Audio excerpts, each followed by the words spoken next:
Monsieur le Président, Madame la Vice-Présidente, mes chers collègues, le groupe Centre Indépendant, si vous me permettez, interviendra à 3 voix.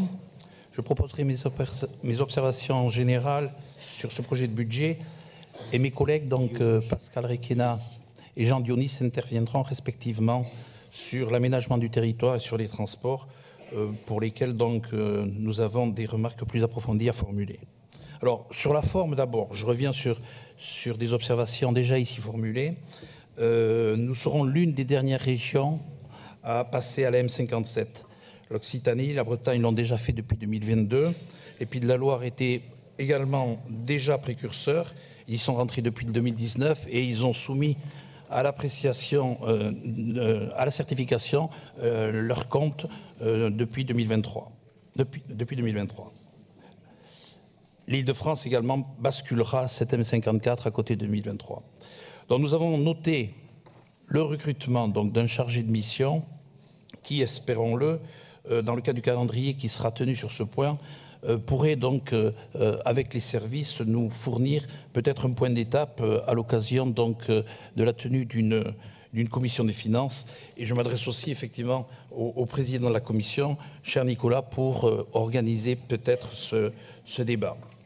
Ceci rappelé, donc d'abord vous dire notre déception quant à la présentation de ce budget, non pas sur la présentation par pilier que nous avons désormais apprivoisée, mais davantage sur l'absence d'un marqueur fort que là aussi j'avais déploré, l'absence d'un budget vert. Sur ce sujet, nous vous en avons fait déjà remarque à plusieurs reprises.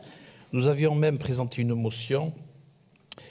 Alors que nous allons débattre de la nouvelle feuille de Néoterra, nous n'avons aucun budget permettant d'identifier clairement les actions Néoterra.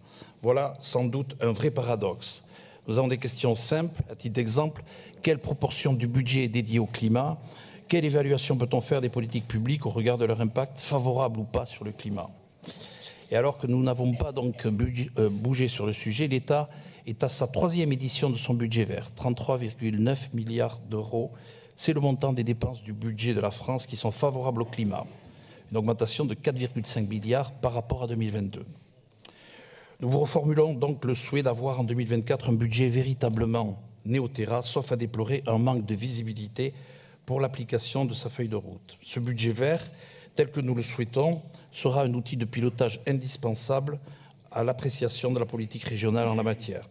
Alors que vous répétez les termes de résilience, souveraineté, transition ou bouleversement, il est vraiment difficile d'y voir clair sans une construction budgétaire idoine. Vous évoquez, en page 3 du rapport de présentation générale, sur ce sujet 340 millions d'euros, mais je dois avouer que nous ne les retrouvons pas. Peut-être pourrez-vous nous aider à les identifier.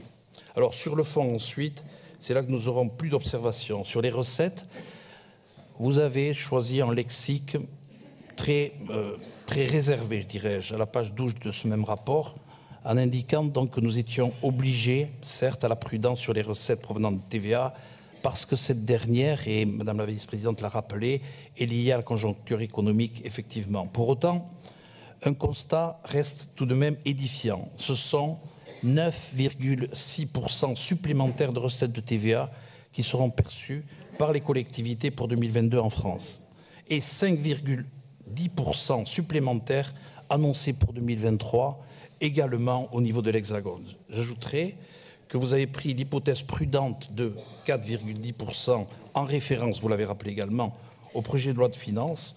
Pour autant, l'inflation a des conséquences non négligeables sur ces recettes. On le voit d'ailleurs très bien, 8,61% affichés au BP 2023. Pour notre région, ce ne sont pas moins de 60 millions d'euros supplémentaires à ce titre prévus pour 2023. Notre groupe rappelle à souhait qu'au regard de la conjoncture, sans cette réforme fiscale, la région aurait été perdante avec un impact très fort sur l'épargne brute de la Nouvelle-Aquitaine, à hauteur de 16%, d'environ 16% selon l'agence Moody's. Vous avez activé le seul levier fiscal à disposition, à savoir la hausse du tarif de la carte grise. Nous en avions dénoncé le choix de supprimer l'exonération pour les véhicules hybrides. Je n'y reviendrai pas. En revanche, nous avons là une interrogation. Autant vous doutez de la fiabilité du dynamisme de la TVA, autant nous doutons de votre projection de recettes sur les cartes grises. Vous annoncez une hausse de 15,51%, soit environ 30 millions d'euros. Les projections économiques du marché automobile ne sont pas forcément très optimistes. Juste un chiffre, si vous me permettez, les ventes sont en forte baisse, environ un tiers des ventes en moins depuis l'année dernière. Nous avons donc là une réserve sur vos projections. Nous partageons ici l'observation que vous avez rappelée du Césaire. Sur les dépenses de fonctionnement, l'augmentation du point d'indice pèse, c'est certain, mais il n'y a pas là grand mal puisque cela concerne le pouvoir d'achat des agents et in fine, si j'osais pousser le raisonnement sur les recettes de TVA, elles s'en trouveront bonifiées et notre retour également. Cette revalorisation de 3,50% était nécessaire, responsable et il n'y a pas là matière à en débattre.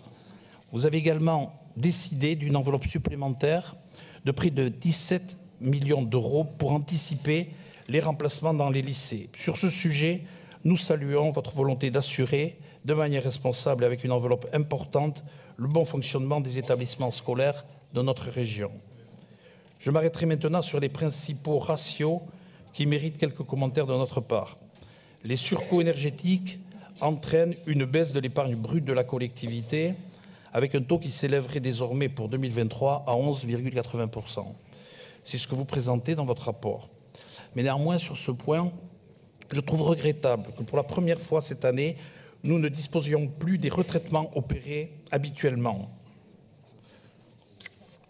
Les ratios annoncés pour 2023 se trouvent nécessairement différents des années précédentes de ce fait et leur comparabilité n'est plus possible. Au BP 2022, le taux d'épargne brute annoncé après retraitement s'élevait à 16,70%. Avant retraitement, il serait retombé à 13,20%. Ainsi, le taux d'épargne brute de 2023 de 11,80% est à comparer au 13,20 de 2022.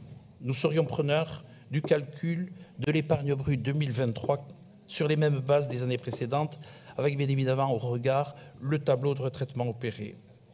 Toujours concernant le calcul de l'épargne brute, vous nous annoncez que l'épargne brute entre les deux BP diminuerait de 2 millions d'euros. Or, chaque année s'instaure un jeu d'augmentation et de diminution autour des remboursements d'avances en compte courant consentis à la SNAP.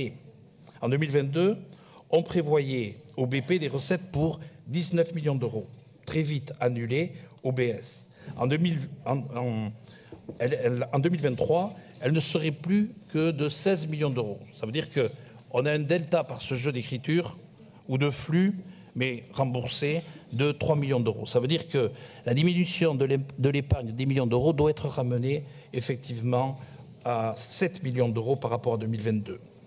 On peut dans ces conditions, vous le reconnaîtrez, Monsieur le Président, affirmer que l'épargne brute prévisionnelle de 2023 devrait être, en neutralisant ces deux éléments, identique ou à peu près identique à celle de l'année précédente à 1% près, 0,97% près. Donc, malgré un contexte économique difficile, la situation de notre collectivité n'est pas profondément mise à mal. Vous avez rappelé les statistiques de Bercy. C'est vrai au niveau national, mais c'est vrai aussi que cette note entérine une disparité importante entre les régions.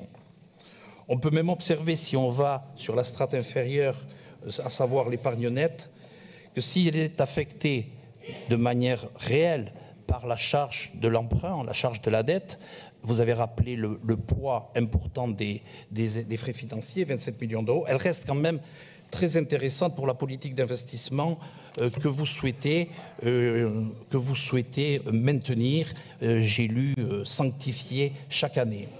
Le groupe Centre Indépendant, par la voix donc de Pascal Requena et de Jean Dionis, expliciteront précisément les dépenses d'investissement que notre groupe souhaite sacraliser sur les volets aménagement du territoire et sur les transports. Je vous remercie.